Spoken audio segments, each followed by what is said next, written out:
estáis? Mi nombre es Juan Jesús Vallejo. Soy periodista, escritor y el director del programa Noche de Misterio en Caracol Radio.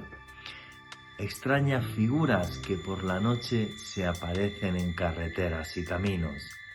Naves que venidas de otros mundos perturban la tranquilidad de testigos que están en lugares apartados.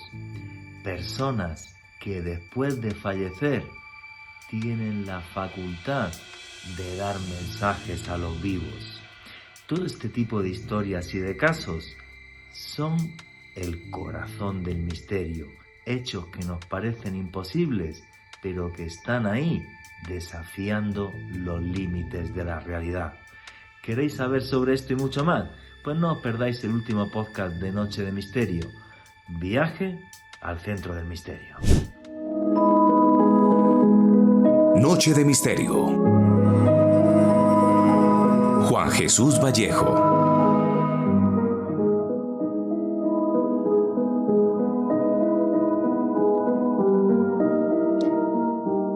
No concibo la realidad en que vivimos sin que ella exista magia y misterio. Si la vida fuera tan solo lo que tocamos y lo que percibimos, todo fuera total y absolutamente así, tan reducido, creo que la vida sería muy aburrida. Y es más, creo que Dios es tan sabio que nos regaló un mundo y un universo repleto de misterios, de enigmas. Eso sí, hay que tener los ojos y el alma predispuestos para poder encontrarse con ellos.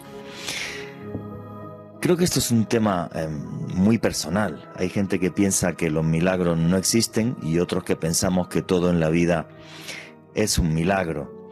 Yo quiero decir que cuando arranqué con estos temas de toda la vida, ¿vale? Como profesional, algo más de 20 años, pero como aficionado al misterio desde que tengo recuerdo, pues uno se da cuenta que vas evolucionando en los temas de misterio a la vez que evolucionas en tu vida. Cuando yo era adolescente estaba como loco con las películas de Indiana Jones y leyendo libros que nos hablaban de un pasado repleto no solamente de tesoros, sino de hechos fantásticos y de objetos fantásticos, como era ese arca de la alianza que se veía en la película de Indiana Jones y que era total y absolutamente, y que fue total y absolutamente real. Cuando fui avanzando en el tiempo, y como no tenía plata para viajar, pues entonces me dio por los poltergeists, y entonces me dedicaba muchas noches a buscar espantos y a grabar psicofonías. Todavía recuerdo la cara que se me quedó en la primera psicofonía que grabé en mi vida. De repente que tú puedas escuchar que algo que está en el más allá y que es ininteligible te habla. Más recuerdo perfectamente que era una psicofonía en la que yo preguntaba ¿y usted cómo se llama? O ¿cómo te llamas? Y aquello decía Pedro. Aquello me impactó. Después de empezar a investigar todo esto de los fenómenos poltergeist y los espantos y las psicofonías, luego empecé a investigar el fenómeno ovni. Y eso tengo que decir que es lo que más me ha sorprendido, porque es una realidad que está ahí, que es palpable, los testigos dicen la verdad, los avistamientos son ciertos.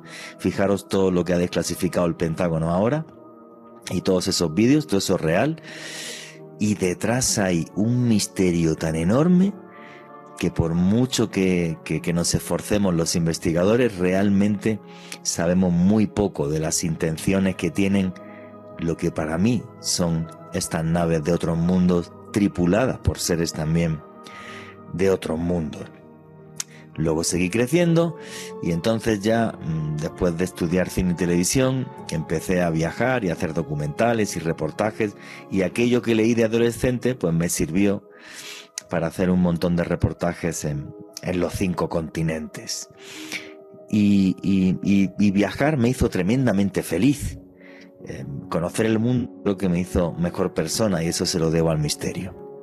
Repito, todo esto es una evolución personal. Y en los últimos años, pues me dio por la geopolítica y estos temas de conspiración y saber qué hilos manejan el mundo en que vivimos. Y de ahí sale mi último libro, que se llama Conspiración. Bueno, eso ha sido mi evolución personal, ¿no? Y creo que la de otros muchos investigadores ha ido por otro lado, y otros periodistas.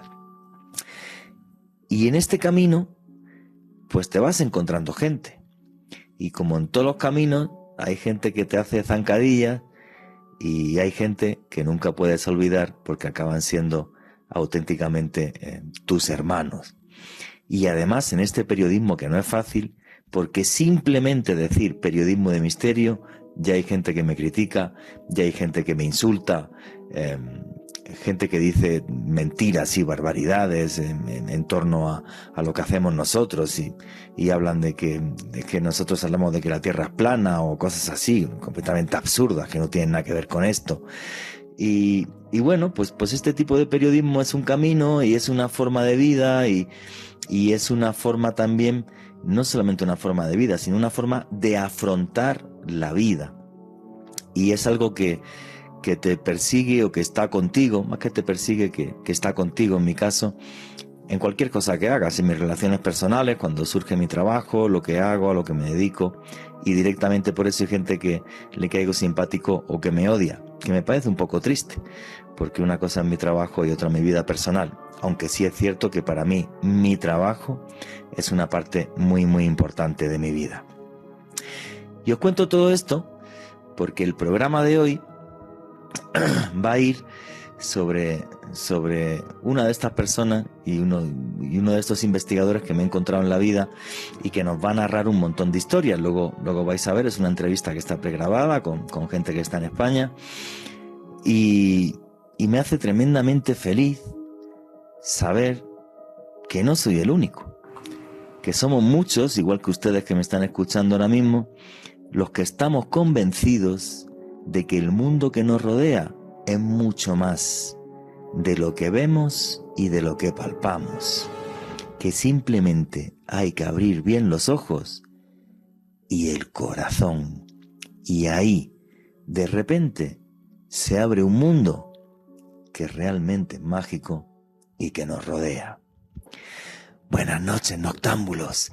Mi nombre es Juan Jesús Vallejo. Lo que queréis seguirme en redes sociales, mi Twitter es @JuanG Vallejo, Juan J.E. Vallejo, en Instagram y en Facebook, Juan Jesús Vallejo. Vamos a arrancar ya. A Alejandro Bernal, amigo, compañero, buenas noches, ¿cómo estás? Buenas noches, Juan Jesús. Un saludo para usted, para Richie en los controles y para todos los oyentes que se conectan con nosotros en Colombia y en el mundo, toda la gran familia del misterio que siempre está reunida aquí en Noche de Misterio. Eso es, amigo. Aquí somos una gran familia, la familia del misterio, y aquí lo que hacemos es periodismo de misterio. Nosotros os ponemos los hechos encima de la mesa y vosotros decidís qué hay detrás y qué no. Y sin más dilación, que vamos muy justitos de tiempo, arrancamos ya.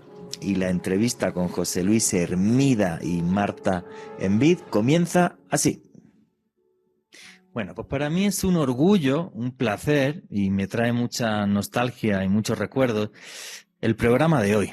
Y todo eso es por algo pues muy sencillo, pues porque la persona a la que voy a entrevistar ahora, que es la primera vez que va a estar en esta etapa conmigo ahora en Caracol Radio, José Luis Hermida, pues fue para mí mi papá del misterio cuando yo empecé en esto hace, Dios santo, como 26 años en Andalucía. Fue la primera persona, la persona que me empujó a empezar a hacer televisión. Luego fueron muchos años de tele y también en aquellos comienzos en la radio. Y este señor, junto con una buena amiga, con Marta Envid, pues han hecho un libro que se llama Viaje al Centro del Misterio. Repito el nombre del título del libro, Viaje al Centro del Misterio, de editorial Guante Blanco, que lo podéis conseguir muy fácil a través de Amazon, tanto en Colombia como en el resto de América Latina. Y es que ser investigador del misterio no es fácil, porque bueno, pues yo me dedico a esto de forma profesional, pero otra mucha gente lo hace teniendo otros trabajos y encima pues te critican o es que eres un loco, Dios mío, y en qué te metes y qué haces y qué no haces, pero no hay nada más hermoso desde mi punto de vista que mirar la realidad que nos rodea a través de la mirada de un niño, con esa capacidad eterna de descubrir y de ver realmente que es muy difícil dibujar los límites de la realidad. Repito, para mí todo un placer y un orgullo presentar tanto a José Luis Hermida como a Marta Envid por alusiones. José Luis Hermida, amigo, hermano, compañero, buenas noches, ¿cómo estás? Hermano en el misterio. Pues estoy muy bien y muy feliz de verte porque no tenemos mucha oportunidad de vernos últimamente por la distancia que nos separa, pero es verdad que empezamos una andadura hace muchísimos años. Fue a instancias mías prácticamente que tú vinieras a programas que yo tenía en televisión. Correcto. Pero, hijo, has superado con creces al maestro porque te has convertido en un investigador puntero del misterio en todas las partes a donde vas. Y eso pues te llena de orgullo citarte. Yo he hablado con Marta muchas veces y te he citado y con mis otros compañeros. Y digo, pues mi modelo es Juanje. ¿Por qué? Porque es libre, porque se mueve, porque viaja, porque investiga, porque no está sometido a una tiranía de un trabajo, de unas compensaciones, y entonces, bueno, siempre te he tenido como el modelo del investigador libre, puro y nato. Pues muchas gracias. Esa investigación me llevó a recorrer 10.000 kilómetros desde la casa y estar aquí en Colombia, que es mi nuevo hogar, que es mi país ahora, donde estoy muy feliz. Además, tengo que decir que hace muy pocos días me han dado la residencia ya permanente en el país, así que muy contento también bien por eso. Bien bonito que es el país. Muchísimas gracias. Oye, para toda la gente que no nos conoce, que no te conoce, perdona, ¿quién es José Luis Hermida? Bueno, José Luis Hermida es un curioso y un investigador curioso y autodidacta de todos estos temas. Mi profesión no tiene nada que ver con esto. Yo soy catedrático de inglés, he estudiado psicología, he estudiado teología, pero mi profesión no tiene nada en absoluto que ver con esto. Desde muy crío empecé a sentirme tentado por hacerme preguntas que no tenían respuesta. Si hay gente en las estrellas que yo veía cuando estaba de crío tumbado en un prado en mi Galicia natal, y se lo preguntaba a mi padre, y mi padre decía que el universo era tan inmenso que no se podía saber. Y entonces mi segunda pregunta era, ¿y si hay gente en las estrellas? Porque claro, debe haber, ¿cómo hablan? Mi padre era catedrático de idiomas, entonces le decía, papá, ¿en qué idioma hablan? Esto a los 10 años, ¿en qué idioma hablan?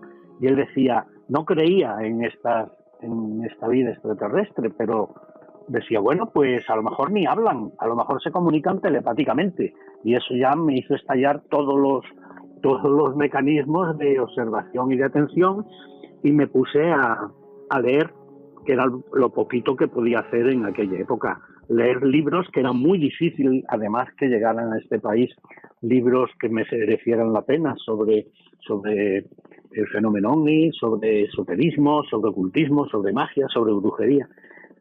Fui creciendo, entré en la facultad, allí fui conociendo pues personas que estaban también interesadas en este campo, y pues fuimos formando un pequeño grupo de investigación, y hasta hoy las personas han ido saliendo porque han tenido sus ocupaciones, se casan, se van, viajan, y quedamos un pequeño núcleo de 2 o 3 personas que seguimos investigando. Y unas investigaciones maravillosas que además en el sur de España, en Andalucía, fueron muy conocidas, con grandes personajes y amigos que nos miran desde las estrellas, como es el caso de Pepe Ortiz, muy buen amigo, y bueno, y habéis marcado, bueno, pues toda una generación en el sur de España, en Andalucía, que es de donde soy yo. Para la gente que escuche el programa de Caracol no lo sepan, soy de una ciudad que se llama Granada, al sur de España. Y por otro lado tenemos aquí a Marta Envid, que la acabo de conocer ahora mismo. ¿Y quién es Marta Envid para todo el público de Caracol Radio?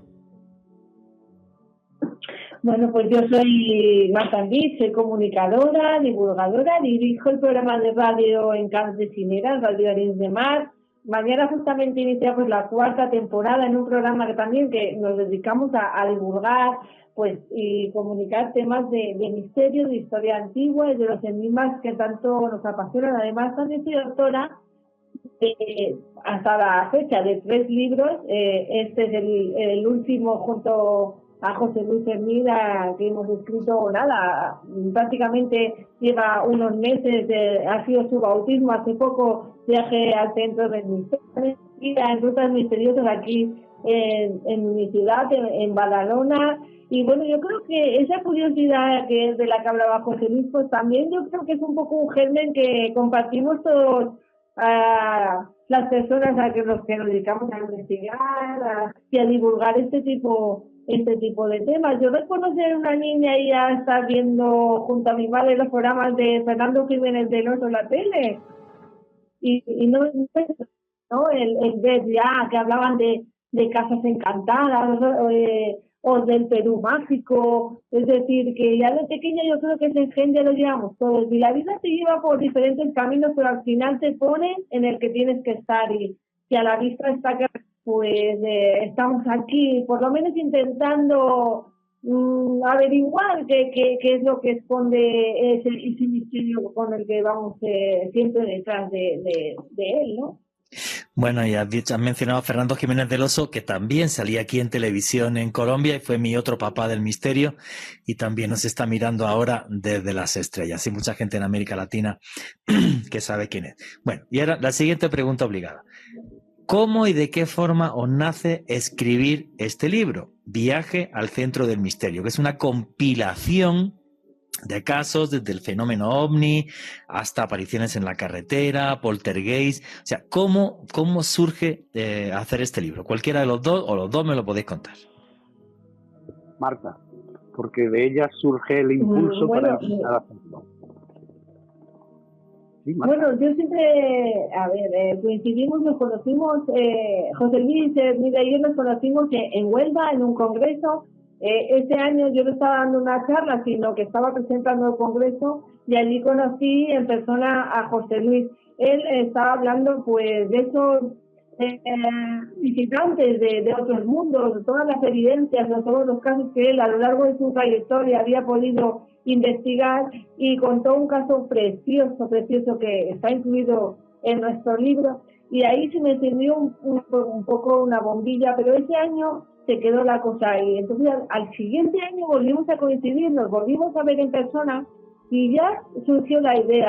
Pues estuvimos comentando durante la comida que está muy bien pues aunar todos esos casos que habíamos estado investigando. Evidentemente José Luis lleva 40 años y yo no puedo equiparar a su nivel, evidentemente, pero divulgada que no queda, así que un poco en la distancia, porque él está en Sevilla y estoy en Barcelona, pues gracias, tal y como hablábamos antes, fuera de la antena, pues gracias a Skype, a email y a todos, pues logramos aunar sus casos y los míos, y era una obra de investigación personal nuestra, y así nació Viaje al Centro del Misterio. Vamos a ver, una pregunta. Habéis dividido los casos en 4 apartados, 4 historias, y vamos a empezar a meternos en materia. Un apartado se llama Contacto con otros mundos, que me imagino que va sobre el fenómeno ovni. Otro es Lugares malditos, que tiene que ver con los poltergeist. Otro, Contactos con el más allá, donde nos hablan personas que han fallecido. Y el último, Apariciones en la carretera. José Luis, ¿cómo se os ocurren esos casos? ¿Agrupar los casos así? ¿Fue casual? ¿O cómo fue esa historia? Bueno, casual no fue. Nosotros hicimos un recopilatorio de una serie de casos que nos parecían dignos de ser comentados, de ser publicados, por lo que más nos habían afectado a nosotros cuando los investigábamos, porque sabíamos que iban a tener un impacto positivo cuando la gente los leyera, y entonces, una vez que recopilamos esos casos, pues vimos la temática de los casos y había 4 o 5 de cada uno de los bloques. Pues bueno, pues vamos a hacer 5 bloques. En vez de llamarle 5 bloques, le llamamos 5 carpetas, porque en realidad usamos una especie de introducción literaria que no es que sea exacta, pero sí nos ha pasado en cierto modo, donde alguien nos da una información, nos lleva a un sitio raro, extraño, que hasta cierto punto te da miedo. Una vez que entras es súper acogedor, y allí tenemos un recurso literario, encontramos un baúl donde al abrir ese baúl había 5 carpetas, y cada carpeta pues tenía 4 o 5 casos, unos de contacto con otros mundos, otro de experiencias en la carretera, otro de vida más allá de la vida. Y entonces eso fue la forma de agruparlos. Un montón de historias que vais a empezar a conocer ya mismo, no vayáis de ahí. Bueno, vamos a ver, vamos a meternos en la primera carpeta. Contacto con otros mundos. A mí me apasiona el fenómeno ovni. Y yo sé que José Luis Hermida, no sé si es el caso de Marta, la que me lo comente, ha vivido en Andalucía, en el sur de España, casos históricos de ufología, de apariciones de ovnis. Algunos como por ejemplo el Condesito y otros y demás, que él ha estado implicado ahí y ha estado en toda esta historia, en una época donde la ufología era realmente como un gran boom y donde la gente de repente podía empezar a hablar en un país que salía de una dictadura de, oiga señores, es que parece que nos están visitando realmente seres de otros mundos. ¿Cómo recuerdas aquella época, José Luis, los años 70, 80, con aquellas historias? Pues aquella época la recuerdo como una época romántica, llena de pasión, como cuando uno sale a explorar cuevas para encontrar tesoros, o cuando uno entra en una biblioteca a la espera de que va a encontrar un libro que le va a resolver muchos misterios.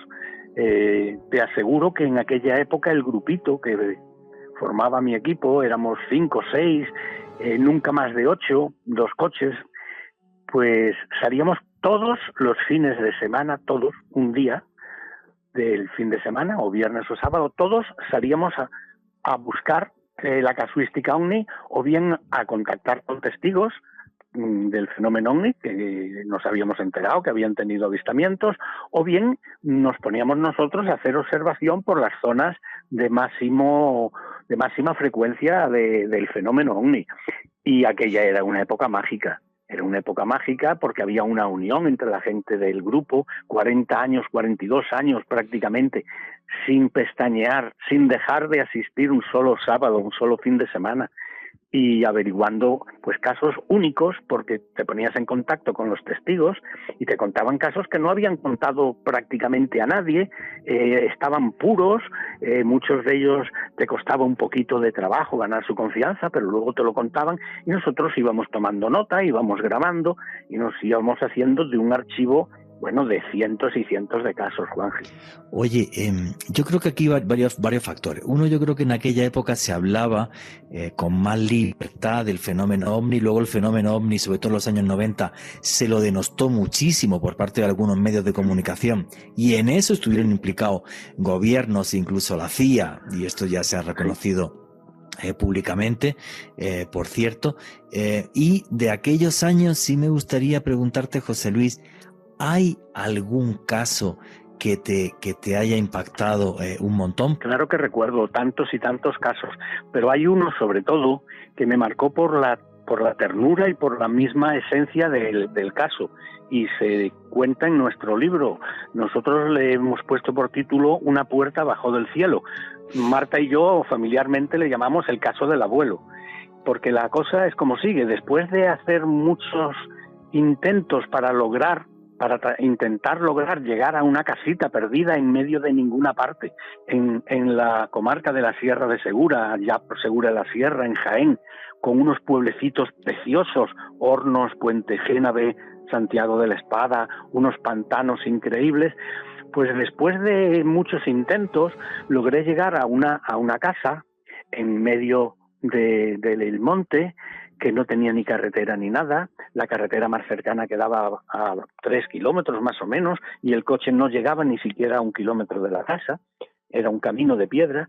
Pues logré ir, y a medida que me acercaba, pues salió a recibirme una señora de una edad ya un poco avanzada, no mucho, pero bueno, ya era una mujer madura, con un delantal de cocina, y al verme, pues recuerdo el gesto, se secaban las manos y apretaba un poco el delantal en una actitud expectante. Me preguntó si me había perdido, si me podía ayudar en algo. Y entonces yo, titubeando, pues le dije que me habían contado en el pueblo de los alrededores, porque yo tenía por aquella época una novia por un pueblo de los alrededores, por eso me enteré, me habían contado en el pueblo, en las tabernas, que había habido un avistamiento de un caso de unas luces que habían bajado a tierra, pero que no sabían ni siquiera el sitio exacto donde usted vivía. Y entonces yo me he atrevido a explorar y he venido aquí. Y ella me dijo, sí, eso fue mi padre, pero nosotros no queremos hablar nada de eso, porque mire usted además cómo está mi padre.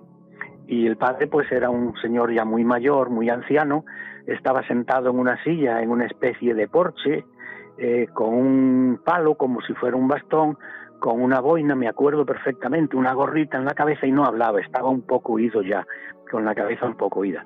Entonces yo le dije, bueno, que si me podía contar el caso ella, porque ya que había llegado allí, pues sería estupendo que me pudiera ella hablar del caso.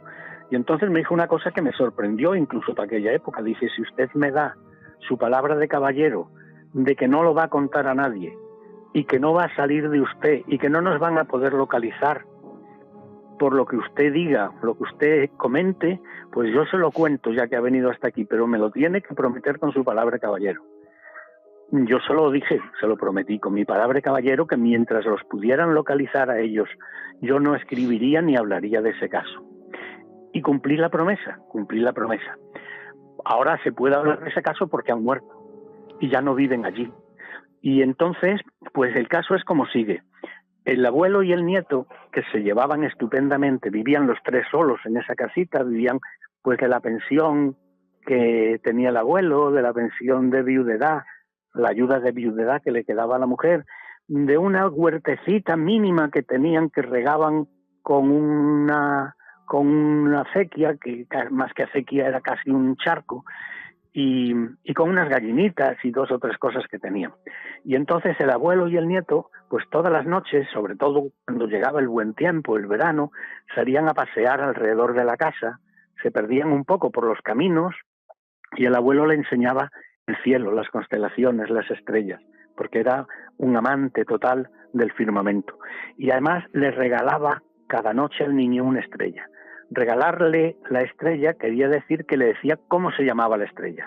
Mira, aquella se llama Sirio, aquella otra se llama Mizar, aquella se llama Aldebarán. Y entonces el niño decía, son mías ya, porque yo las puedo llamar por su nombre.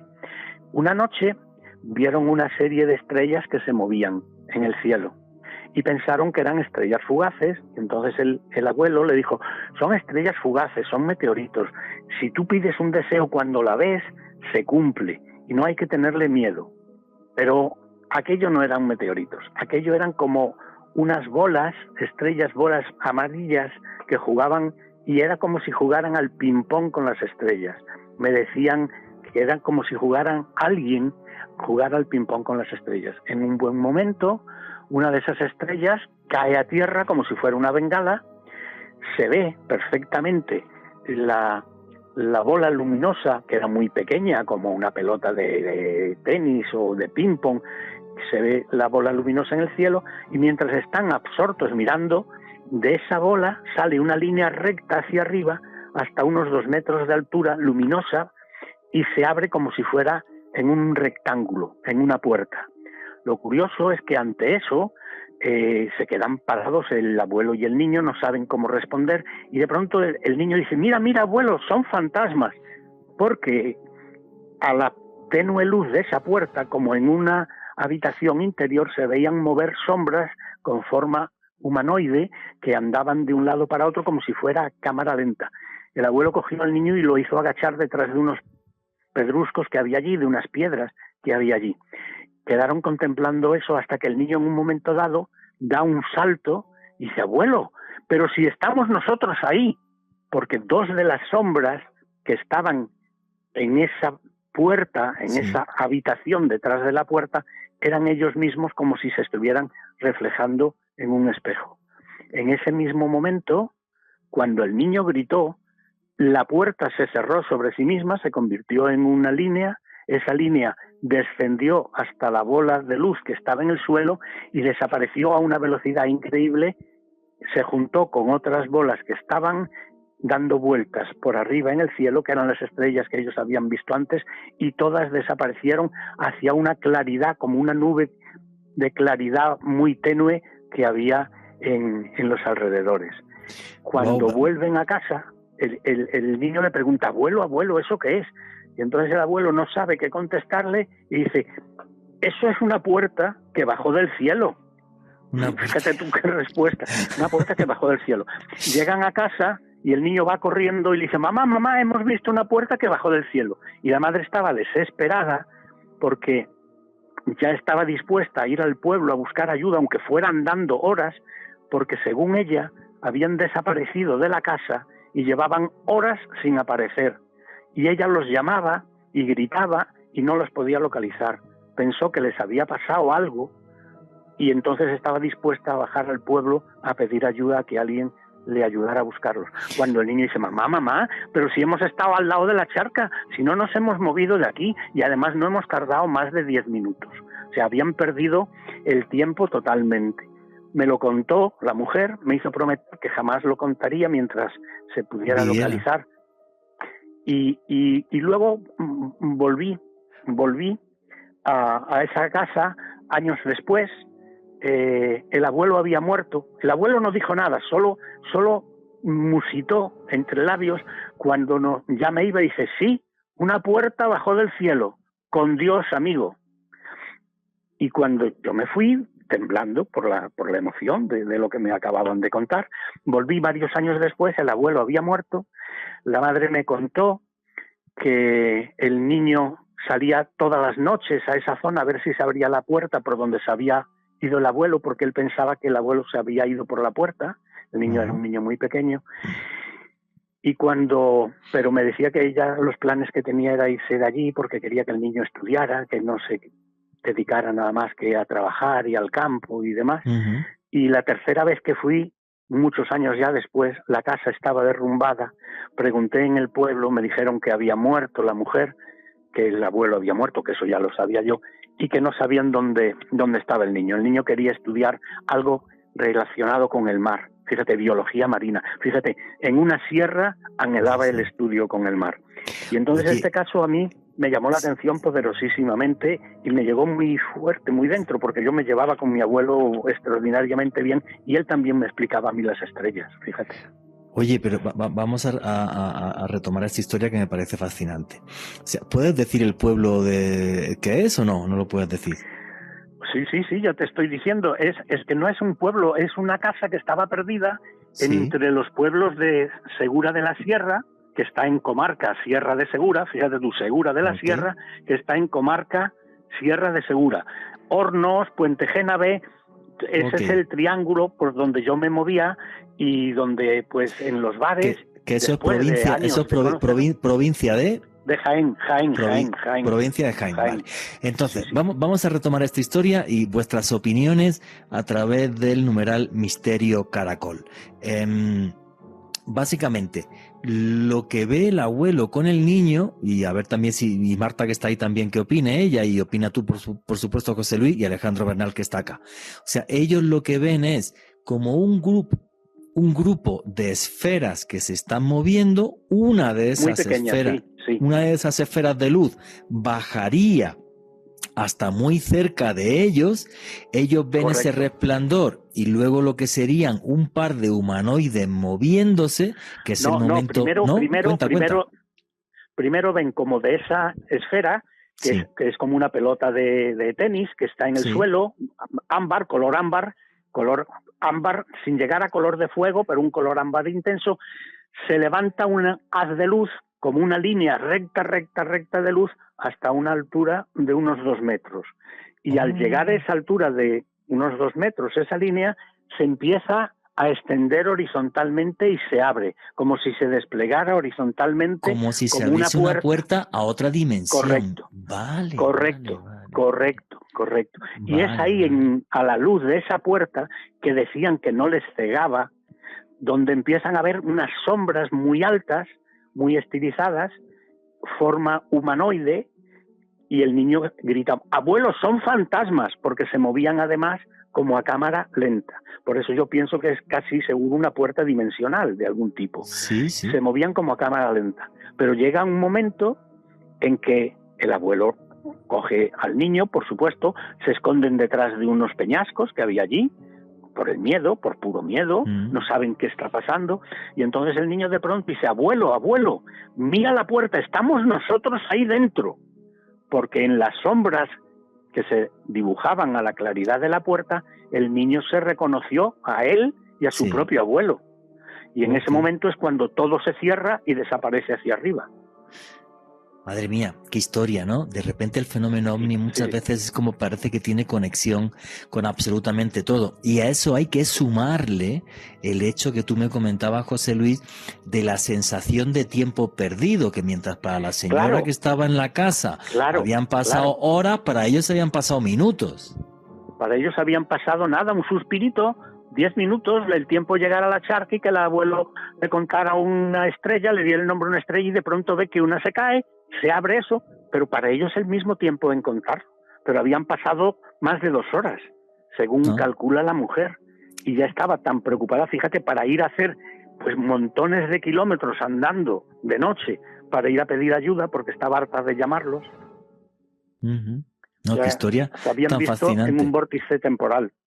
Sí. O sea, y es lo que sucede cuando uno está tan cerca del fenómeno ovni, que incluso el tiempo parece que funciona de una forma radicalmente distinta. Alejandro Bernal quería comentar algo. Juanje, lo que nos comenta José Luis me hace recordar hasta cierto punto el suceso ovni que ocurrió aquí con Arcesio Bermúdez en el 69, una casa aislada, ven unas luces, bueno, en este caso fue menos personas las que fueron testigos de esto allá en Jaén. La pregunta que le quiero hacer a José Luis y a Marta es: ¿ustedes dentro de su investigación pudieron recolectar algún testimonio, alguien que diera indicios de haber visto estas luces en ese momento allá en Jaén? No. Nadie había visto nada porque eran unas luces muy pequeñas, relativamente pequeñas, y créeme, la casa está muy aislada del pueblo, de cualquier pueblo y de otras casas, no hay nada. Es de las típicas casas donde te daría miedo vivir, porque aunque te pase algo estás muy aislado. Eran esas casas que antes había, donde pues a lo mejor una persona cultivaba un poco de un campito, unas tierras, y hacía pues algunas chapuzas de trabajo en el pueblo y se iba a vivir allí, pero claro, iba en una motillo, en una bicicleta. Sí, no tenían ni agua corriente ni nada, no tenían nada, ni agua corriente, algunas sí tenían electricidad, otras ni eso, o sea, era una vida... No tenían electricidad, Había un pequeño arroyo que era el que formaba la charca. Y yo me temo, yo eso no se lo pregunté, pero me temo que bebían de las aguas de ese arroyillo. Sí. Seguro. Sí, eso yo he bebido de las aguas de arroyos en mi tierra, en Galicia. Yo toda la vida en Andalucía, pues, y aquí sigo vivo, pero sí recuerdo aquella época y la época de ir a los cortijos, y ninguno tenía ni electricidad ni agua. No, yo de niño vi eso y mucha pobreza, por cierto. Sí, claro. Sí, efectivamente. Oye, era una casa muy pobre. Cuando a Marta Ambid le cuentan una historia como esta, que es que básicamente el fenómeno ovni, bueno, pues se nos plantea ya no solamente como una visita de seres de otro mundo, sino incluso con seres que parece que lo que hacen es traspasar dimensiones. ¿Qué opina Marta Ambid de una historia como esta que aparece en vuestro libro Viaje al Centro del Misterio? Pues yo tengo que decir que cuando escuché esta historia de boca de José Luis, no solamente escrito, sino contándola, me pareció la historia más emotiva dentro del fenómeno ovni que había escuchado jamás. Es decir, traspasaban no solo, como tú has dicho, ¿no?, las barreras de esas dimensiones, sino el amor que sentía ese abuelo y ese nieto y esa conexión y además esa suerte o esa clase de comunión que tuvieron para vivir los dos a la vez ese episodio. Es decir, normalmente estamos acostumbrados a que, bueno, hay testimonios que han visto el mismo fenómeno, pero no en el mismo lugar, en el mismo sitio en concreto, ¿no? Y es como que a mí me pareció una de las historias más increíblemente emotivas del fenómeno OVNI, de las que están en nuestro libro. Evidentemente todas son increíbles, son fantásticas y con un trabajo detrás de campo maravilloso, pero sin duda alguna esta del abuelo para nosotros es muy, muy especial, y creer y pensar que esa puerta pudiera existir y que esa puerta a otras dimensiones está quizás más cerca de lo que llegamos a pensar, pues no deja más que indiferente y no puede dejar a nadie. Sí, yo cuando José Luis contaba este caso recordaba otro tipo de casos, como por ejemplo también en España es el caso de Talavera, que es en una base militar, la gente lo que ve son unas luces y luego es un ser Sí. que va con los brazos en cruz desplazándose Sí. sobre el suelo y provoca un malestar tremendo en los soldados que le están viendo y que incluso le disparan. O sea, más que una visita de un ser de otro mundo, parece una visita de un ser de otra dimensión, más que de otro mundo, ¿no? Y son casos que me impactan mucho y que no hay tantos, ¿eh? Lo normal es, son otros, son más de ver una nave y tal, y un ser, lo que sea, pero no así. No así como lo ha narrado José Luis. Bueno, y hasta aquí llegó la historia que os estaba comentando. No sé qué opináis de esto. A mí es algo que me fascina, porque el fenómeno OVNI es tan tremendamente complejo que no solamente son naves que van por ahí y demás, sino que de repente una puerta que parece que se abre a otra dimensión. Y como seguimos teniendo muchas historias interesantes para contaros, vamos a seguir adelante. Arrancamos con historias de otros mundos, un avistamiento ovni que abre una puerta dimensional, y ahora vamos a seguir buceando en los casos que nos van a contar José Luis Hermida y Marta Ambid. Y la entrevista continúa así. Si queréis, vamos a otra carpeta. Ya le hemos echado un vistazo a esta primera carpeta, que es la del fenómeno OVNI, ¿vale? Si queréis, le echamos un vistazo a la segunda carpeta, que si mal no creo, es la de lugares malditos, poltergeist. ¿Qué os empujó a investigar poltergeist y cuáles de los casos que recogéis os ha impactado más, José Luis o Marta? Cualquiera de los dos. Pues vamos a dejar a Marta que cuente Marta, un caso que investigó ella. Venga, pues cuéntame ese caso. Bueno, yo creo que a todos en un momento determinado nos ha llamado la atención siempre esos lugares que muchas veces tienen apariencia de abandonados o de lúgubres, pero luego hay otros que en absoluto tienen pues esa visión, ¿no? Hay lugares que no nos invitan a pensar que entre sus paredes ocurren cosas, y a mí, en este caso en particular que os voy a contar ahora, me ocurrió, y es que yo creo que estaremos todos de acuerdo, los que nos dedicamos a este tipo de cuestiones, es que las casualidades no pueden existir, más bien son las causas siempre, ¿no? Y recuerdo pues que estaba en Arenys de Mar, justo donde en la población donde hago yo la radio, el programa, pero en este tiempo pues todavía no hacía el programa, pero fui justamente a escribir un artículo sobre una casa abandonada, destartalada, donde supuestamente pasaban cosas. La gente iba allí a investigar, decían pues que tenía un pasado luctuoso de asesinatos, pero todo eran leyendas. Cuando a la pareja que yo estaba entrevistando en esos momentos me comentaron que para Edificio Encantado, pues ese que se encontraba a 400 metros de donde yo estaba. Claro, yo lo que hice inmediatamente, imaginaron, miré para el cielo y dije, a ver si este es el caso que yo he estado esperando durante toda mi carrera. Y efectivamente, ante mí me encontré un edificio de grandes dimensiones y enseguida subí las escaleras corriendo y me introduje en él, porque hoy día pertenece al ayuntamiento de dicha población, está lleno de oficinas. Curiosamente, todo lo que allí se proponen instalar no funciona. Se intentó que estuvieran los juzgados del pueblo, los tuvieron que quitar. Todo lo que se propone fracasa. Y es que en cuanto pude empezar a hablar con las personas que trabajaban o que conocían el edificio, me comentaron que el edificio lo mandó construir Josep Xifré i Casas, que fue un indiano que marchó desde Arenys de Mar hacia la isla de Cuba en busca de fortuna. Era lo que se llamaba el típico americano. La cuestión es que lo logra y es un personaje que de verdad que es para hacer un programa aparte, porque es tan misterioso, con muchas luces, con muchas sombras, y él, como buen indiano, cuando siempre de ancianos regresaban a España o a su lugar natal, siempre en un acto de pues filantropía, pues donaban siempre no solo dinero, sino algún edificio a donde habían nacido, no sé si para resarcirse o en señal de hidalguía. La cuestión es que él construye un hospital, el edificio Xifré, que es así como se llama, para gente necesitada, gente pobre, para aquellos que necesitarán pues, ser atendidos. ¿Cuál era la cuestión? Que imaginaros que Arenys de Mar es un pueblecito, ahora es más grande, que era un pueblo de pescadores, y el edificio era enorme, majestuoso, tenía 25 camas, un lugar para operar, unas monjitas que se hacían cargo.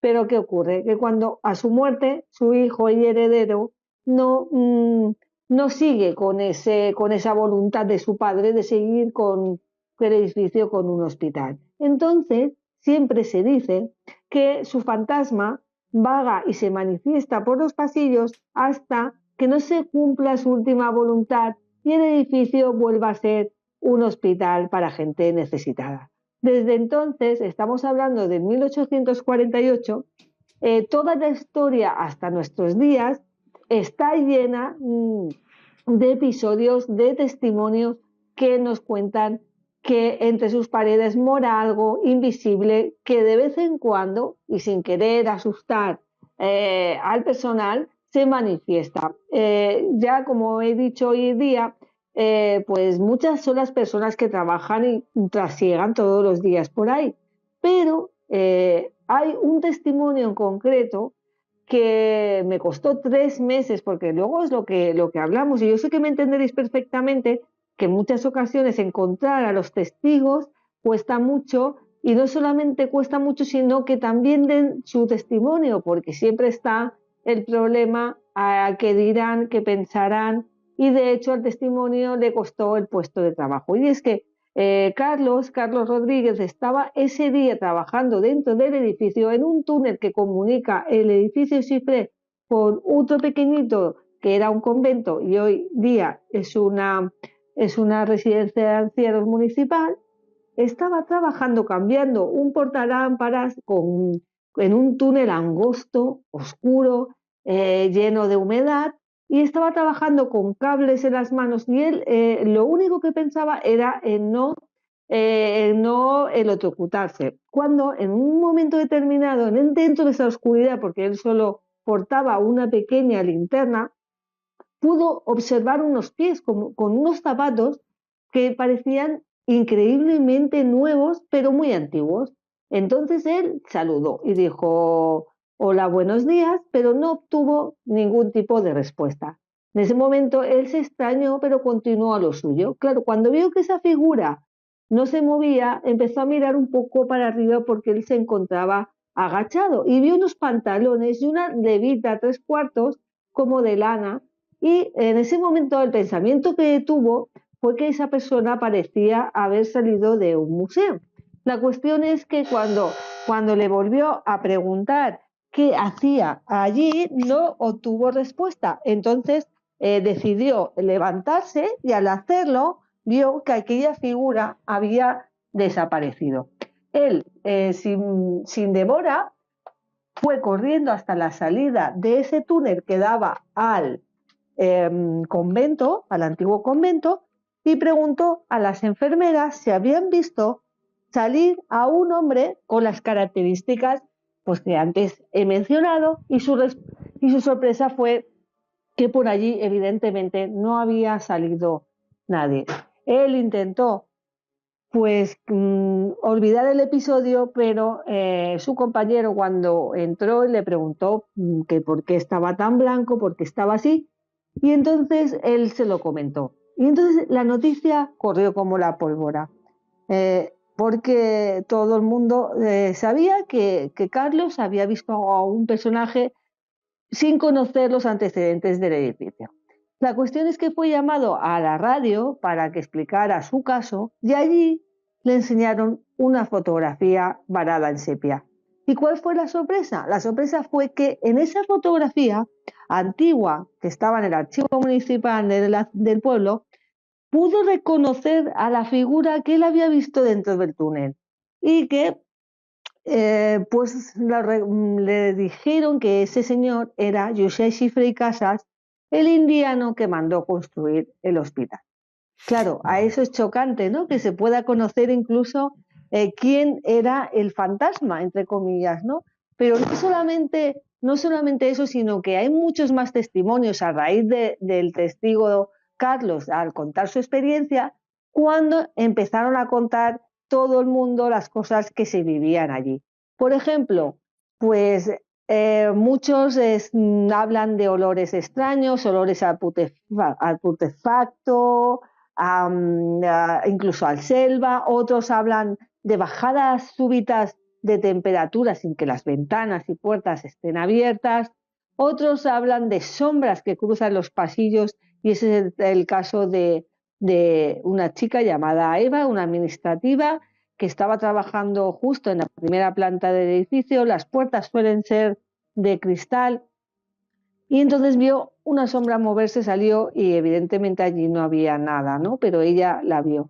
También cabe decir algo muy importante, yo creo, dentro de este caso de edificio encantado, y es que el Josep Xifré i Casas fue enterrado dentro del edificio en una capilla, y dentro de esa capilla hay un mausoleo donde descansan sus restos mortales.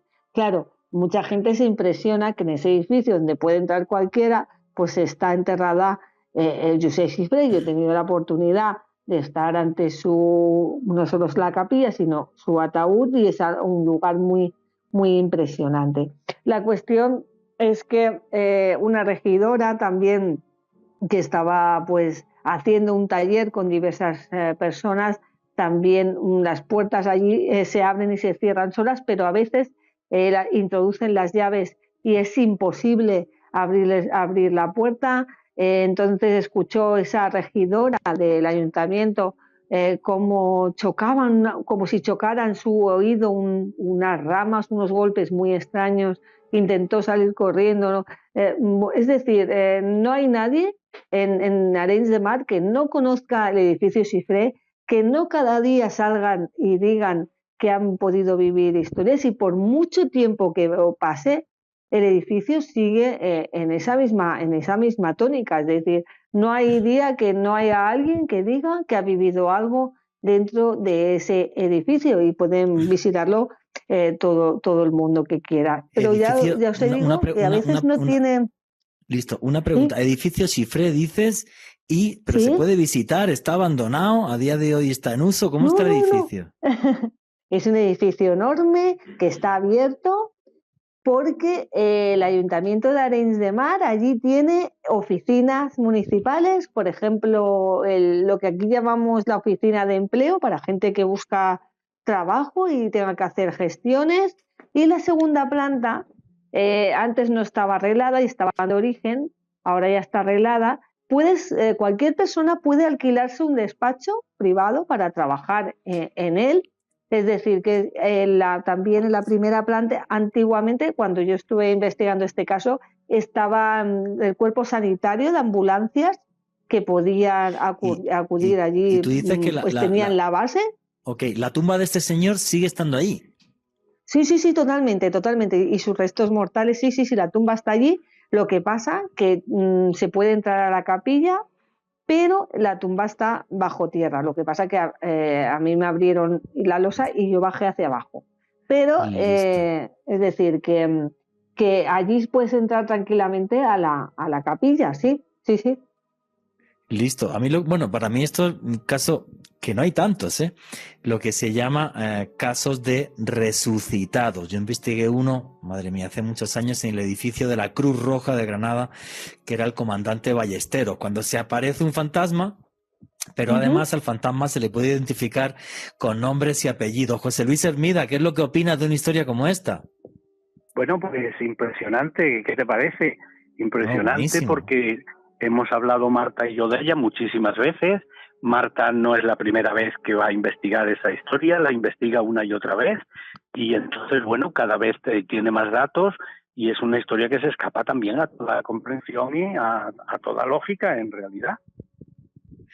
Bueno, pues buenísima la historia. Ya llevamos 2 carpetas. Llevamos la carpeta de Otro Mundo y llevamos la carpeta de lugares marcados por el terror. Vamos entonces a la tercera carpeta, compañeros, que es la de contactos con el más allá. Contacto con gente que falleció, aunque hay casos como este último que estaría en la carpeta 2 y en la carpeta 3. En esta carpeta 3, ¿cuál es el caso que más os ha impactado? Ahora le toca a José Luis Hermida. Sí, pues mira, la línea entre la vida y la muerte muchas veces es muy fina, y estamos seguros que de alguna forma se puede traspasar. No sabemos cómo, pero hay quien ha conseguido traspasarla. Y este es un caso de esos, de una persona que es capaz de venir a dar mensajes desde el otro lado y manifestarse físicamente. Nosotros le llamamos señales del más allá. Esto sucedió no hace mucho, en el 2009, en el año 2009, en Constantina, un pueblecito aquí de Sevilla, y un chico que era una promesa en el motociclismo, era campeón de freestyle y bueno, se iba a presentar ya campeón nacional y demás, pues sale una noche con unos amigos en un coche, el coche tiene un accidente, seguramente por exceso de velocidad, y muere él. Los demás no, los demás se salvan, pero muere él. A partir de que se da este suceso, pues la gente empieza a ver al chico por la carretera muy pálido, haciendo señales con las 2 manos de que reduzcan la velocidad a los coches que pasan por allí. Una de las que lo ve es su propia madre, que ve a su hijo en la misma carretera, en el arcén de la carretera, con una chaqueta roja que él tenía, haciéndole señal con las 2 manos de que baje la velocidad. Muy pálido. Ella para el coche, presa de un ataque de nervios, sale corriendo, pero allí no había nada.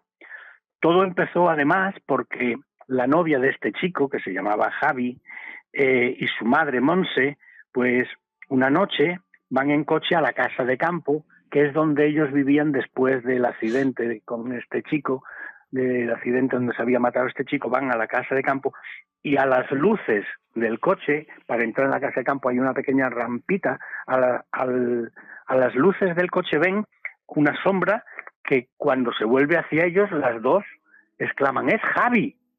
Y paran totalmente conmocionadas del coche y no hay nada, claro, evidentemente.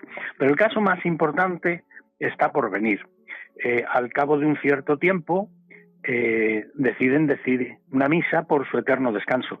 Y cuando vuelven a casa, Alfredo, el padre, ve en la pared, al abrir la puerta en la pared del salón, ve una imagen que es exactamente la cara de su hijo impresa en la pared del salón, una pared tosca, de cemento, pero la imagen no son unos trazos, es una imagen positivada.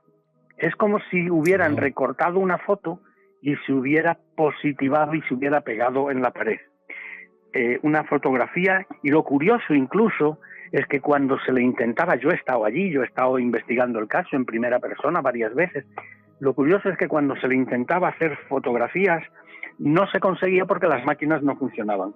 Incluso cámaras de televisión española, Enrique Nieto, ya fallecido, intenta hacer fotos a la impronta y no hay forma de que las máquinas se disparen. Al cabo de un cierto tiempo, como si se tratara de un juego, mi máquina empieza a disparar y soy capaz de hacer todas las fotos que quiero. No acaba aquí la cosa. La madre, pues, quedó súper afectada, obviamente, por la muerte del niño.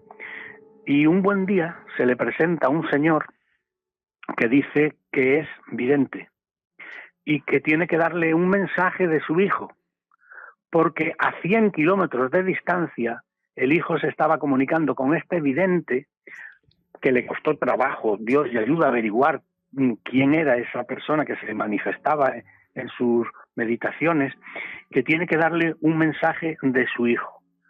La madre pues queda totalmente sorprendida y dice, bueno, pero ¿quién es usted? Y él dice, mire, la comprendo tanto que vengo en una mano con mi hijo y en otra mano con mi hija, los dos pequeños, para que vea que yo no estoy tomándome esto en broma, si estoy totalmente desconcertado como usted, pero el mensaje que tengo que darle es que dice que deja de sufrir por mí, mamá, deja de sufrir por mí.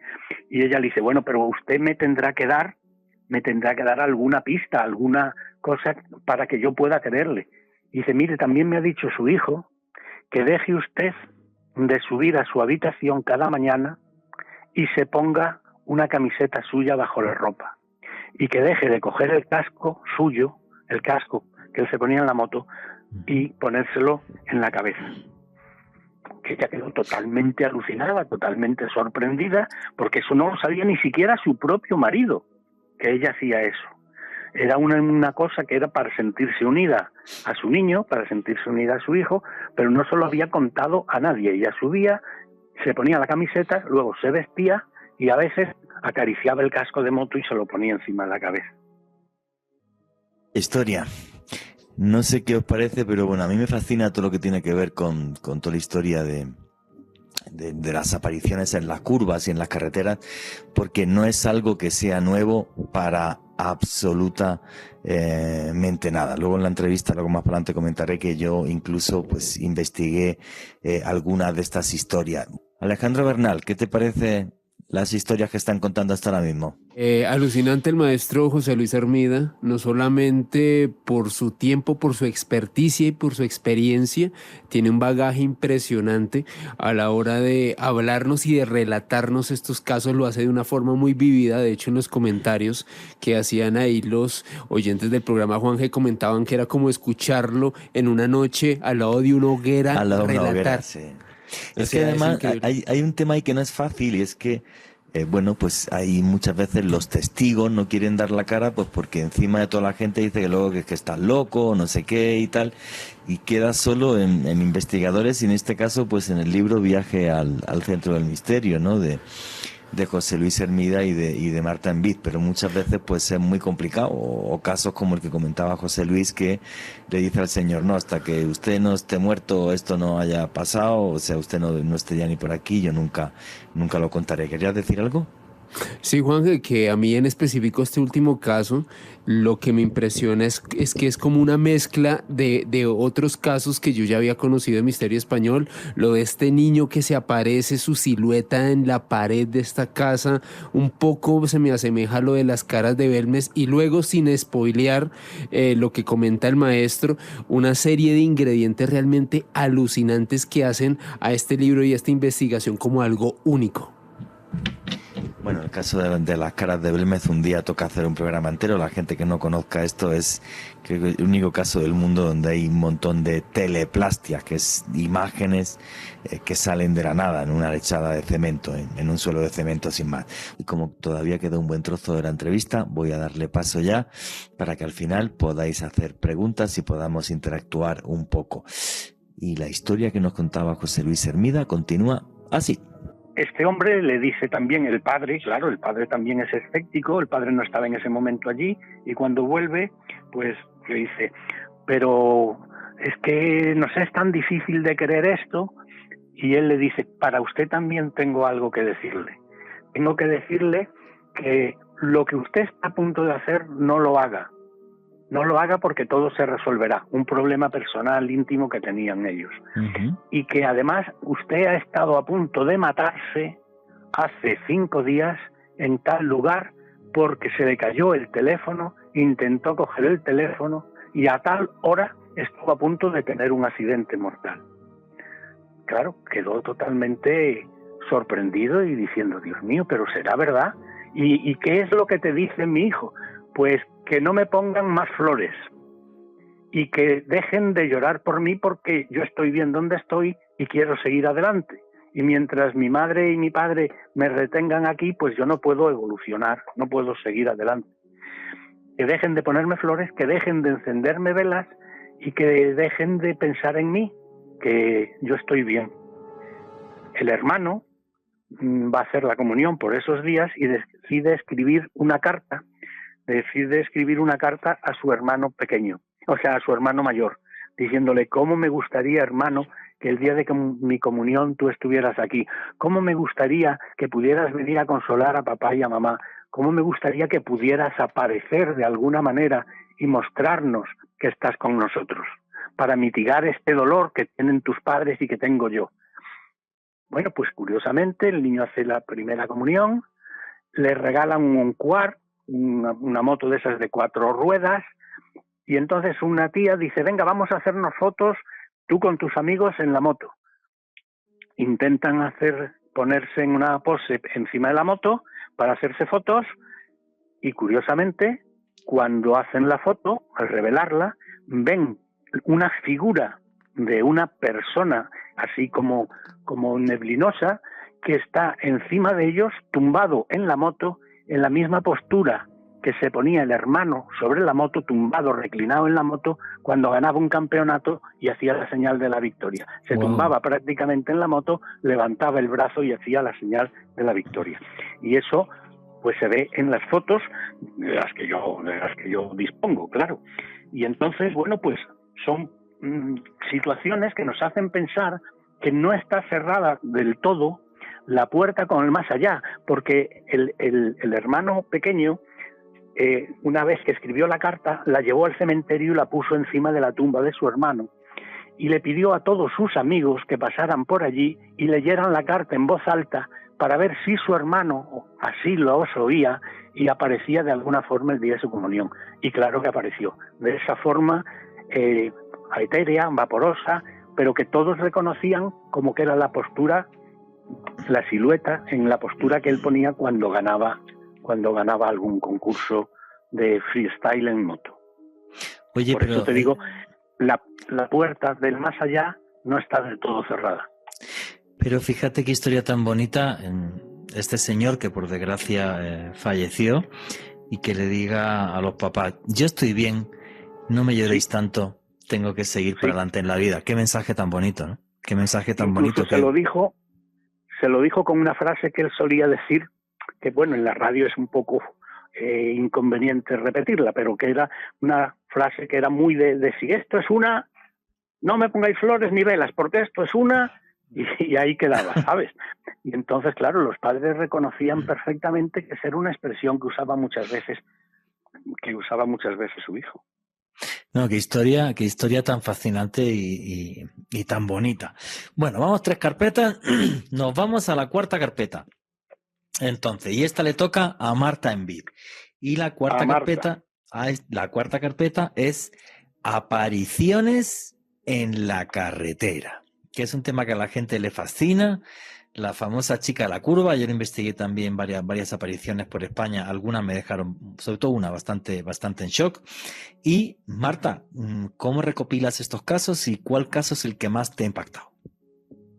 Bueno, es que yo estoy completamente de acuerdo contigo en el sentido de que siempre decimos que, bueno, encuentros en carretera, la chica de la curva, pero yo creo que dentro de los fenómenos que solemos investigar o estudiar, es uno de los más inquietantes, porque uno va tranquilamente con su vehículo conduciendo sin pensar en encontrarse con lo insólito, cuando de pronto se puede encontrar con sorpresas incluso no solo misteriosas, sino incluso desagradables. Y dentro de lo que pregunta sobre alguno de los casos que tanto José Luis como yo hemos podido recopilar, existe uno que bautizamos en el libro como la niña de la caperuza roja. Es decir, que no solamente nos da miedo a lo mejor las damas blancas o las chicas de la curva, sino cuando parecen niños, todavía la cosa se puede llegar a complicar y aterrorizar más, sobre todo a los testigos y a aquellas personas que viven este tipo de sucesos. Y es que es el caso de Jessica, que ella conducía después de un largo día de trabajo y era un día frío que, bueno, pues ya había anochecido, ya vamos, todas las características típicas como si hubiera salido de una película, pero nada de película. Esto era tan real como la vida misma. Bueno, pues sería las 10 de la noche cuando pues ella iba conduciendo de manera tranquila, se dirigía pues a Morón de la Frontera, un pueblo del sur de España, cuando antes de llegar a la base militar pues estaba a la altura de una estación de ferrocarril, cuando pudo darse cuenta que a unos 50 metros aproximadamente de donde ella estaba conduciendo con su vehículo se encontraba pues la figura de una niña que apenas tendría 8 años y que estaba cruzando lentamente la carretera. Ella pudo observarla pues porque llevaba las luces del coche encendidas e iluminaba la carretera por completo.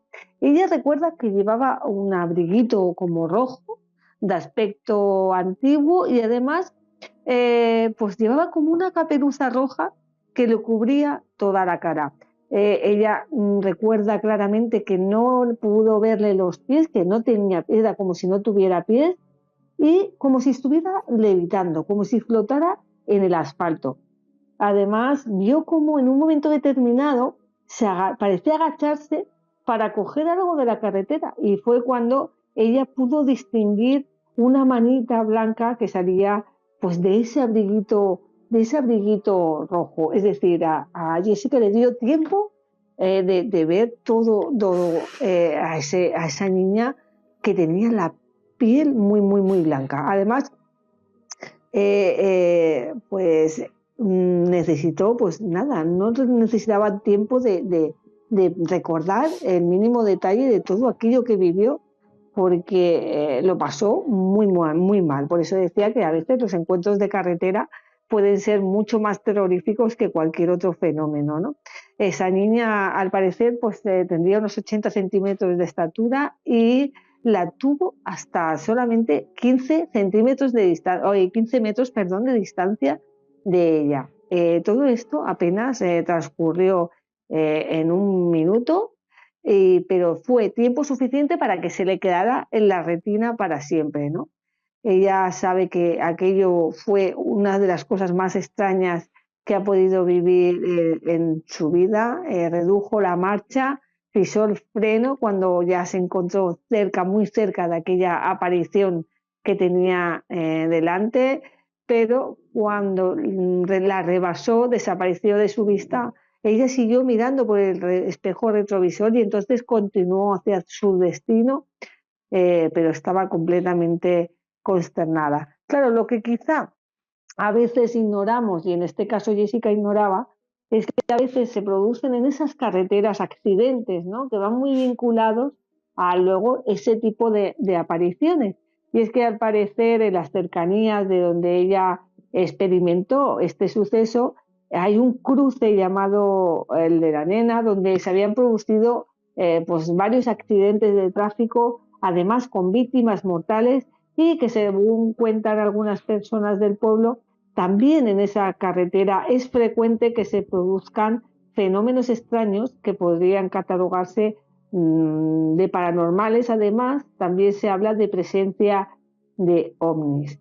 Pero lo que está claro es que Jessica aún recuerda, es muy difícil quitárselo de la mente. Obvio. Y que sobre todo cómo la seguía con la mirada y después por el espejo retrovisor y le impactó sobremanera ver esa pequeña silueta que estaba iluminada por las luces de freno del coche. La curva de la nena, ¿en qué provincia está? ¿En qué sitio? Bueno, esto estaba en Morón de la Frontera. Esto Morón de debe la ser Frontera. Cádiz, si no me equivoco, ¿no? Perfecto. No, provincia de Sevilla, Morón de la Sevilla. Frontera. Sí, Sevilla, sí. Eso es Sevilla, sí. Uh-huh. Efectivamente. Bueno, señores, pues estamos llegando ya básicamente al fin de la entrevista. La historia de la chica de la curva, que esto se viene desde la Edad Media, no es una cosa nueva y tal, está en todos lugares del mundo, en cualquier país del mundo, es algo que se repite continuamente y es como si la gente que hubiera perdido la vida en estos lugares quisiera darnos consejos para que nosotros no perdiéramos la nuestra. Repito, investigo algunos casos. El que más me impactó, con mucha diferencia, que saqué en un programa que se llamaba Cuarto Milenio, fue una entrevista que le hice a un policía nacional en España, donde tuvo un avistamiento, juraría que fue la provincia de Albacete, donde incluso esta chica entra dentro del carro y le acompaña a varios kilómetros. Así que bueno, señores. También aquí, Juanje, perdona, en esta carretera, pues justo en el mismo sitio donde dice Marta, un matrimonio divisa a una mujer vestida con una capa antigua que se le sube al coche. Al coche en el asiento de atrás y desaparece unos segundos después. Qué curioso. Este señor, el caso que yo investigué, él me comentaba que la chica quería que le llevara hasta un cruce de carretera y que cuando se baja en el cruce de carreteras el policía le dice, oiga, es muy tarde, de verdad, ¿no quiere usted que la lleve hasta la ciudad y tal? Y la chica simplemente se gira y desaparece, que es cuando él se muere del terror, baja del carro a buscarla, no hay nada y es una historia muy, muy curiosa. Bueno, señores, pues lo que quiero ya para cerrar la entrevista son las conclusiones de José Luis Hermida y de Marta Envid. ¿Por qué tienen que comprar y leer la gente el libro Viaje al centro del misterio? Y a nivel personal, ¿con qué os quedáis? ¿Realmente investigar el misterio es una cosa que nos cambia, que nos transforma? José Luis o Marta, cualquiera de los dos. Bueno, pues empiezo yo y así cierra Marta. Perfecto. Vamos a ver. Las claves es que, aparte de la quinta carpeta, que esa está por elaborar, que es la que tiene los casos más llamativos, son casos extremos en cada uno de esos casos, está aún por escribir. Lo positivo y lo diferente de este libro es que es una investigación propia, totalmente propia. Está en algunos casos publicada, pero la hemos publicado nosotros. Yo colaboro con Cuarto Milenio desde hace más de 15 años y entonces algunos casos se han llevado a la televisión con Cuarto Milenio, se han publicado en la revista Enigmas. Pero son casos de investigación original, propia, que nosotros tenemos mucho más extensión de lo que luego se publica del caso. Tenemos fotos con los testigos, tenemos declaraciones grabadas en la mayoría de los casos de los testigos. Quiero decir, son casos muy contrastados, algunos de ellos a lo largo de años y años y años, porque volvemos a contactar con los testigos cuando pasan 3, 4, 5, 6 años para que nos vayan reafirmando el caso. Y nos acercamos a cada caso con una curiosidad de principiantes.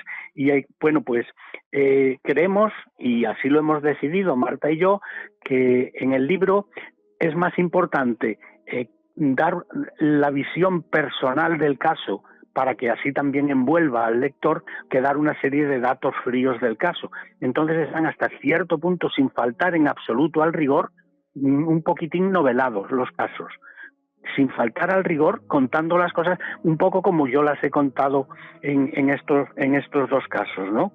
Y de esa manera, pues, es muy cercano, la investigación es muy cercana, porque el lector da la sensación de que está investigando él. Pero eso está genial, José Luis, porque hace que la historia sea más amena para el lector. Claro, queremos eso. Por eso lo hemos redactado en esta forma. En algún caso, a lo mejor, no nos importa tanto el nombre, que en nuestros archivos está nombre, teléfono, documento nacional de identidad de cada testigo, el domicilio, todo detallado al máximo, por si alguien en un momento dado duda de un caso, poder demostrárselo sin dárselo, porque sería sería una cosa que iría en contra de la privacidad de nuestros testigos. Y ahora pues vamos a seguir investigando, no hemos dejado de investigarlo. La quinta carpeta está empezando a llenarse, Juanje. Marta y yo hemos llegado a la conclusión de que tenemos todavía muchos más casos que podrían salir en una segunda parte del libro, y en ello estamos. Tardaremos lo que sea, pero aseguro que cuando salga será tan personal, tan diferente y tan íntima como esta primera. Investigaciones donde además, curiosamente, los testigos se han llegado a convertir casi todos en amigos nuestros. Yo como y ceno muchas veces con los padres del niño este. Yo tengo relaciones con las personas que han sido testigos de los casos en primer lugar, y se mantienen a través del tiempo en un nivel de amistad. Y entonces, bueno, pues eso es una satisfacción personal increíble. Pues me parece genial que nos hayas traído todos estos casos de misterio, que esto es parte de tu vida.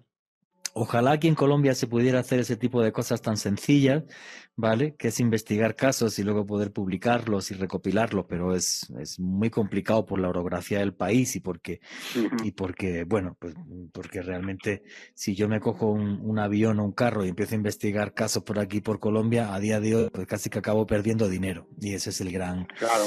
Ese es el gran problema de esto. Pero genial que haya gente como tú que sí lo haga en España. Y Marta Envid, tus conclusiones y tu cierre, por favor. Bueno, pues yo creo que este tipo de trabajos, de Viaje al Centro del Misterio, pues es parte de nuestra esencia, de nuestra vida, de lo que sentimos cuando hacemos lo que nos apasiona, que es investigar. Y le damos sobre todo el valor que merecen los testimonios. Muchas veces se desvalúa, se desvirtúa mucho qué es lo que el testigo ve, qué es lo que el testigo ha experimentado, y yo creo que nosotros le hemos dado su lugar en el libro, y de manera, tal y como ha dicho José Luis, de manera que la gente se sienta identificado con todos los casos que contamos, porque yo estoy muy segura que han vivido y han experimentado cosas muy similares, y de esta manera pues no se sienten solos. Y el misterio siempre es eso, ¿no? Lo que nos rodea, sobre todo esos casos que a nosotros nos llegan, pero sobre todo el misterio es la pasión, que no se debe acabar nunca, y la ilusión, como si fuéramos niños, pues igual. Y yo creo que eso es lo fundamental, y el secreto de nuestro libro es que está la esencia de José Luis Hermida y de Marta Envid, y a veces eso es lo que yo creo que es difícil de conseguir en otros libros, ¿no? Encontrar la esencia de aquellos que lo escriben. Pues Marta y José Luis, muchísimas gracias por ser parte de Noche de Misterio en Caracol Radio. Les recomiendo otra vez a todo el mundo vuestro libro, Viaje al Centro del Misterio. Se puede encontrar por Amazon súper fácil aquí en Colombia, Estados Unidos y toda América Latina. Y chicos, un placer. Cuando esté esa quinta carpeta llena, tener claro que os voy a llamar por teléfono para que volváis a contarme esas historias. ¿Os parece? Muchísimas gracias, claro que sí, será un placer. Encantados, un placer. Y nada, agradecerte el interés que has demostrado desde el primer momento. Nosotros sabemos que tú comprendes todo esto tan bien como nosotros, porque lo llevas dentro y lo vibras igual que nosotros, y entonces hemos estado entre iguales, entre investigadores, Alejandro exactamente igual, y entonces es, bueno, pues contarle a un amigo lo que el amigo también sabe que existe porque también lo vive. Es que lo que habéis contado, efectivamente, existe, es real. Hay que guardar, obviamente, muchas veces la identidad del testigo, porque luego están los brutos y la gente que dice que está loco, es que no sé qué. No, los testimonios son los que son y los hechos son los que son. Y por eso esto es un programa de periodismo. Y yo os agradezco tanto que guardéis la identidad de los testigos como que compartáis vuestras experiencias con toda la audiencia de Caracol Radio. Así que, amigos, un fuerte abrazo y nos vemos en la quinta carpeta, ¿os parece? Muchas gracias. Muchos saludos a claro Colombia, que sí. A Caracol Radio, y por supuesto, nos vemos en la quinta carpeta. Eso, y muchísimas gracias, de verdad, Juanje, Alejandro, un placer muy grande. Gracias. Muchas gracias. Bueno, señores, pues así fue la entrevista con José Luis Hermida y con Marta Envid.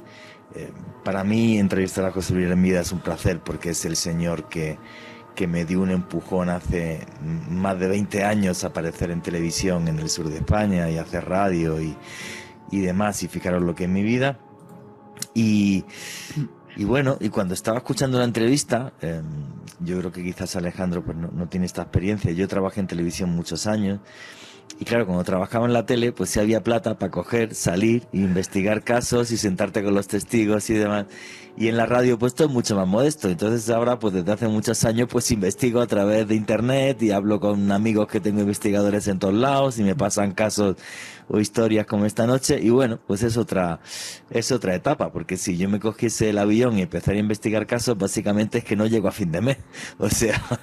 No es porque no tenga ganas de hacerlo y de recorrerme algunos lugares de Colombia, pero claro, el problema es cómo soportas ese gasto. Y es triste decirlo, pero es la realidad. O sea, es muy complicado poder investigar desde casa.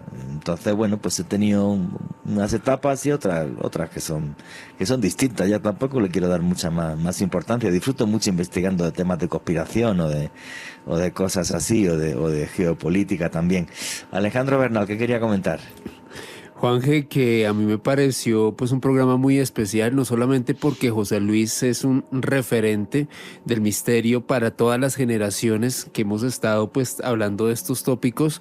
Marta también comentaba que básicamente se introdujo en estos temas gracias al maestro Fernando Jiménez del Oso, quien a propósito es gracias a él que yo estoy aquí a su lado y de hecho por lo cual usted también está aquí con nosotros, Juanje, así que es muy curioso cómo todo queda en familia.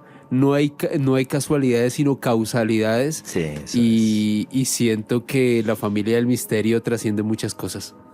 Sí, hombre, claro. O sea, la gente que nos gusta esto nos unimos y lo que decía en la introducción del programa, cuando te metes en esto a nivel profesional, pues hay alguien siempre que te hace la zancadilla y luego también gente que acaban siendo tus hermanos. El caso de José Luis Hermida, pues casi como mi papá, y lo será toda la vida, así que esa es la realidad.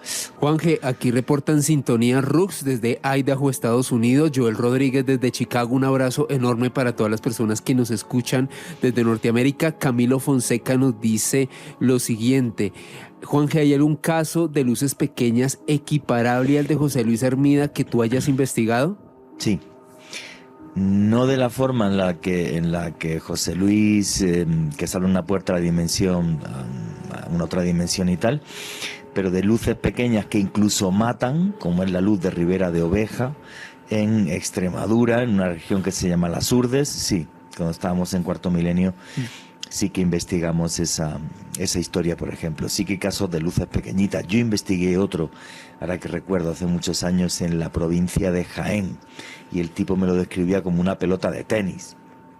Y es más, el tipo se bajó incluso del carro, porque aquello estaba en medio de la carretera y aquello dice que se movía alrededor y tal.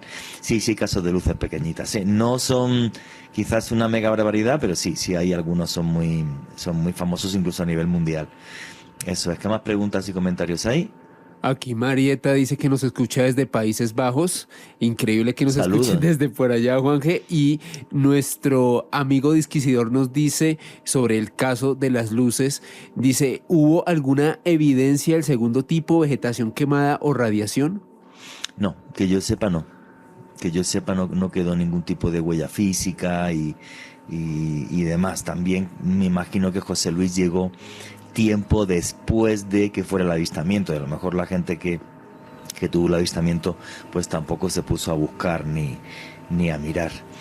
¿Queda tiempo para una preguntita más? Miguel Otálvaro, Juanje, ¿has investigado o conoces testimonios de primera mano de casos de fantasmas en carretera? Sí, yo investigué 2 casos, ¿vale? De primera mano, y además en aquella época en la que yo hacía televisión, y me agarré el coche y fui. El que más me impactó, uno de un policía. Hubo uno de un policía que me impactó mucho porque aquel señor no mentía. Me dice cómo recoge una señora en la carretera y la deja en medio de la nada en un cruce, y cuando se baja, pues dice que la señora simplemente se baja, se gira, le ve como una especie de cara fantasmal y en ese momento desaparece, que él se muere del miedo, sale del coche, ni siquiera sale corriendo, sino sale del coche y nada, y no encontró absolutamente nada. Eso me impactó mucho. Bueno, señores, ya estamos llegando al final. Alejandro Bernal, tus conclusiones. Juanje, definitivamente lectura obligada. Esta nueva obra del maestro José Luis Hermida, Marta en Vid, una muy buena investigación, como siempre, con fuentes, con datos verificables. Y 2 invitaciones, Juanje, para los oyentes. Primero, que nos sigan en el canal de YouTube que tenemos usted y yo, Oculto tras la sombra. Hoy precisamente subimos un nuevo video para que estén pendientes de este material. Y si les apasiona el cine de terror, aquí en Bogotá voy a estar realizando una actividad. Todos los detalles en mi Twitter, @alebernalpress con doble S. Muchas gracias, Juanje. Bueno, señores, si hemos llegado al final, se me pasó el programa de hoy volando. Espero que disfruten mucho, y para la gente que nos gusta el misterio, creo que ha sido un placer este programa. Y nunca olviden que vivimos en un mundo mágico porque está repleto de misterio.